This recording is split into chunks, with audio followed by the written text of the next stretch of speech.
Assalamualaikum warahmatullahi wabarakatuh. Nama saya Nazulni, NIM 18043023. Di sini saya akan membahas mengenai tugas mata kuliah akuntansi keuangan lanjutan 2 dengan tugas transaksi mata uang asing. Di sini saya akan membahas mengenai soal E1210. Perusahaan American TV mempunyai 2 transaksi mata uang asing selama bulan Desember 2011. Transaksi pertama terjadi pada tanggal 12 Desember, yaitu pembelian barang elektronik kepada toko Jepang dengan nilai faktur yaitu 50 juta yen. Dan pada saat itu untuk spot rate dari yen ke dolar itu adalah 0,00750. Pembayaran akan dilakukan pada tanggal 11 Januari 2012. Dan untuk transaksi kedua yaitu tanggal 15 Desember yaitu adalah penjualan satu set televisi kepada British Product dengan harga 40.000 pound sterling. Dan untuk rate-nya dari British pound sterling kepada faktur kepada dolar yaitu 1,65. Pembayaran akan dilakukan pada tanggal 14 Januari 2012. Itu saja untuk soal pertama. Untuk soal pertama, buatlah jurnal untuk mencatat kedua transaksi tersebut. Transaksi pertama kita lihat diketahui harga faktur untuk pembelian barang elektronik dari toko company Jepang yaitu adalah 50 juta yen dan kurs spotnya tanggal 12 Desember 2011 ini adalah 0,00750. Untuk mencari harga faktur sebenarnya kita kalikan 50 juta yen, kita kalikan dengan kurs spot pada saat ini sehingga dapat hasilnya adalah 375.000 dolar. Lanjut saja, kita bikin jurnalnya pada tanggal 12 Desember 2011 ini. Persediaan kita bertambah di sisi kredit senilai 375.000 dolar dan utang dagang valuta asing kita bertambah di sisi kredit sebesar 375.000 dolar. Untuk transaksi kedua, diketahui harga faktur penjualan kepada British Product Ltd yaitu adalah senilai 40.000 pound sterling dan untuk kurs spotnya adalah 1,65. Sama saja seperti yang di atas, kita kalikan 40.000 dikalikan dengan 1,65 sehingga dapat hasilnya 66.000 dolar. Karena transaksi kita kali ini adalah dengan cara kredit, yaitu penjualan secara kredit, maka piutang dagang valuta asing kita bertambah di sisi debit senilai 66.000 dan penjualan kita bertambah, kita letakkan di bagian kredit sebesar 66.000. Lanjut soal nomor 2. Buatlah jurnal penyesuaian tanggal 31 Desember 2011. Diketahui jika pada tanggal 31 Desember 2011 ini kurs spot kita berubah menjadi 00,760. Artinya apa? Mengalami kenaikan daripada tanggal sebelumnya yaitu 750 menjadi 760. Ini dapat terlihat apakah kita mengalami kerugian atau malah mengalami keuntungan dilihat dengan kita kalikan dulu dengan harga faktur 50 juta yen tadi sehingga dapat harga sebenarnya 380.000 untuk utang dagang kita. Nah, utang dagang kita sebelumnya hanyalah 375.000 saja yang harus kita bayarkan kepada toko company Jepang. Tetapi karena kurs spot kita mengalami kenaikan menjadi 760 dan juga harga utang dagang kita naik menjadi 380.000, otomatis utang kita harus kita tambahkan sebesar selisihnya.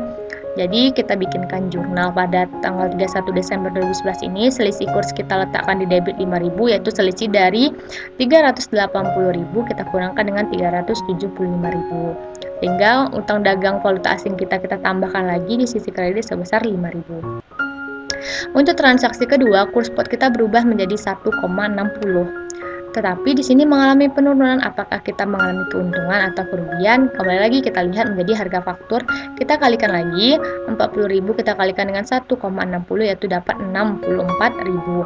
Di sisi ini di 64.000 ini adalah bukan utang dagang. Jika utang dagang berarti kita mengalami keuntungan, tetapi di sini adalah piutang dagang.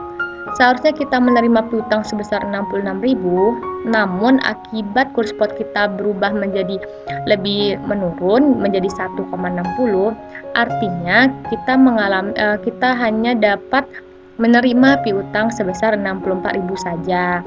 Otomatis kita kurangkan piutang sebesar selisih dengan cara jurnalnya, selisih kurs 2.000 di debit dan piutang dagang valuta asing kita kurangkan di dalam kredit yaitu sebesar 2.000. Untuk soal nomor 3, buatlah jurnal untuk mencatat pembayaran kepada toko company Jepang dan penerimaan dari British Product. Nah, pada saat untuk penerimaan pembayaran utang dan penerimaan pelunasan piutang. Di sini kita lihat pada transaksi pertama tanggal 11 bulan 1 2012 kurs spot kita berubah lagi menjadi 765. Ini mengalami kenaikan lagi. Yang sebelumnya adalah 760, di sini adalah 765. Dan jika kita kalikan dengan harga faktur, didapatkanlah hasilnya 382.500. Di mana sebelumnya kita dapat 380.000. Akibatnya apa? Akibatnya utang kita menjadi bertambah. Yang sebelumnya 380.000 sekarang menjadi 382.500. Sehingga didapatkanlah selisih sebesar 2.500 lagi. Utang kita bertambah. Dan untuk transaksi kedua pada tanggal 14 bulan 1 2012 pada saat kita menerima piutang, kurs spot kita berubah menjadi 1,63, di mana sebelumnya adalah pada tanggal 1,60. Nah, pada seharusnya kita menerima piutang 64.000 pada 31 Desember, namun pada saat penerimaan piutang ternyata kurs spot kita mengalami kenaikan sehingga 65.200 yang kita terima dari British Product. Untuk transaksi 1, lanjut saja kita jurnalkan utang dagang valuta asing kita bayarkan dan kita hapuskan atau kita bayarkan. Untuk transaksi 1, jurnal pada tanggal 11 bulan 1 2012, utang dagang kita letakkan di sesi debit, utang dagang valuta asing sebesar 380.000 yaitu pada 31 Desember ini.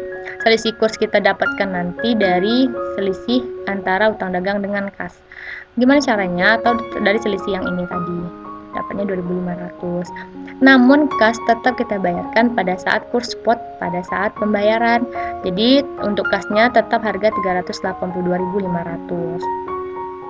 Nah, untuk transaksi kedua pada tanggal 14 bulan 1 2012, kas 65.200 yang kita terima karena kita menerima pelunasan piutang dari British Product, sehingga kita menerima kas di sisi debit 65.200 dengan kurs spot yang sekarang.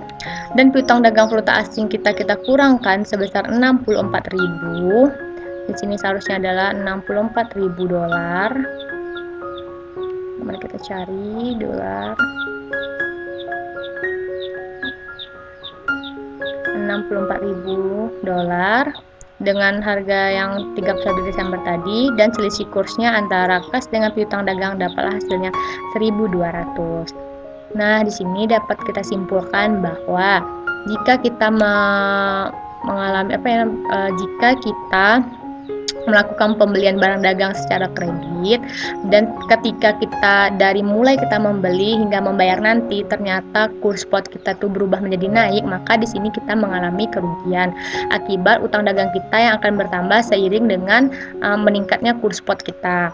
Tetapi itu berbanding terbalik dengan jika kita melakukan penjualan secara kredit.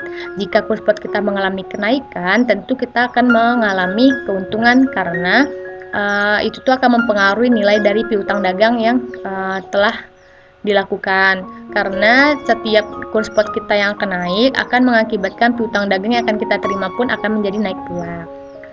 Sekian dari saya, jika ada salah mohon maaf. Wabillahi taufiq wal hidayah. Assalamualaikum warahmatullahi wabarakatuh.